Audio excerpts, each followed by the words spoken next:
Welcome to Wrong Time Watch. My name is Kevin, and today we'll be looking at a Timex watch. But first, before we get into this, I wanted to thank my buddy Bobby Legs for sending this in for me to take a look at. If you could, please go check out his channel. I'd appreciate it. He just recently looked at a SIN 856 UTC, which is a very cool watch. So let's get into this Timex.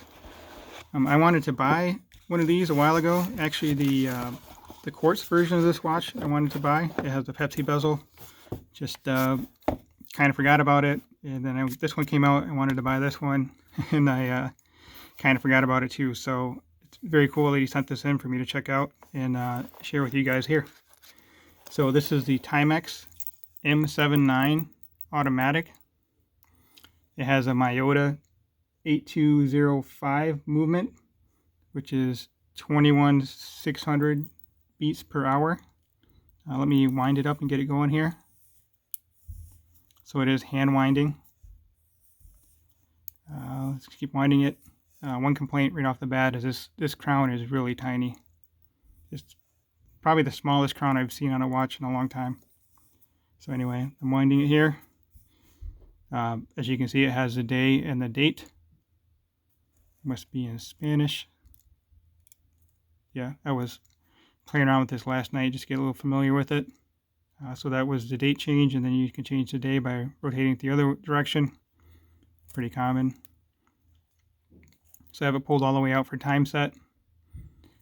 And as you can see, it's not hacking. Not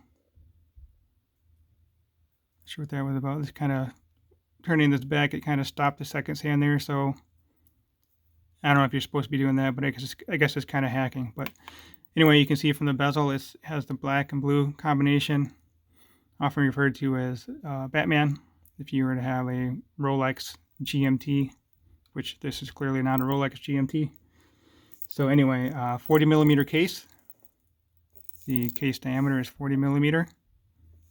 The lug to lug is nice and small at 46 millimeter. It does have 18 millimeter lug width there. The bracelet kind of tapers out beyond that lug width, and it tapers down nicely. I've never had a bracelet like this in hand before. Looks like it'd be pretty comfortable. I haven't messed with the sizing or anything on this. And then you have a little clasp here that would attach to this part down here. And it is 14.5 thick, which is it's actually pretty thick from the bottom to this acrylic crystal or plexiglass. So this will scratch fairly easily, but you can buff it out with some poly watch or some other kind of buffing compound. And you can see the movement from the back here. When I saw the rotor, I figured it was a Miyota, but I didn't know for sure, so I did a little bit of research. I have a Invicta, an old Invicta diver that has this, I think it's the same movement or something pretty close to it. So anyway, you can read on the back there, movement Japan, bracelet China, the M96 Automatic. I think it says collection. See what else does it say around the outside here. 50 meter water resistant, which isn't that good for, I mean, I guess it's okay, but not for a dive style watch. I have some Seiko 5KX watches, also with the push-pull crown. And those are 100 meter water resistant. But for everyday use, 50 is fine. It's a nice looking watch though. It's a unique case shape. So the M in the M79 stands for mechanical, and 79 is for 1979 when the Q, the quartz version of this watch, was originally released 41 years ago.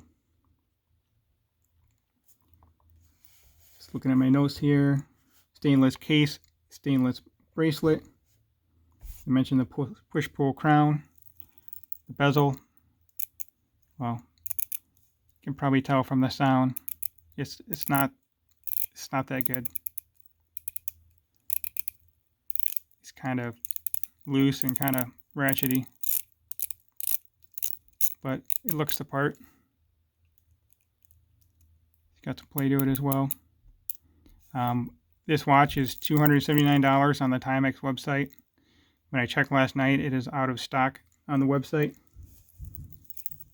So for $279, it's not too bad. It's a unique looking watch. It's a day and date and an automatic movement. Let me measure this crown real quick. I didn't get to measure that, but it's, like I said, it's tiny. See what it is. So 4.9 millimeter. Casio Duro, this is a $50 watch. 200 meter water resistant screw down crown. 6.3 millimeter crown, which is a good size. And let's just compare it to your classic diver Seiko SKX.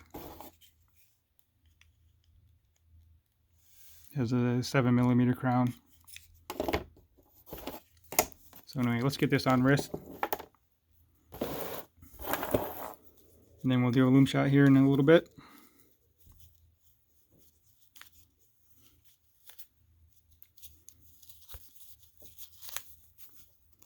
So I do like the looks of this watch. If you're curious, I've been wearing my Glycine Combat Sub GL0094. I'll do a video on this on the weekend. So there is that.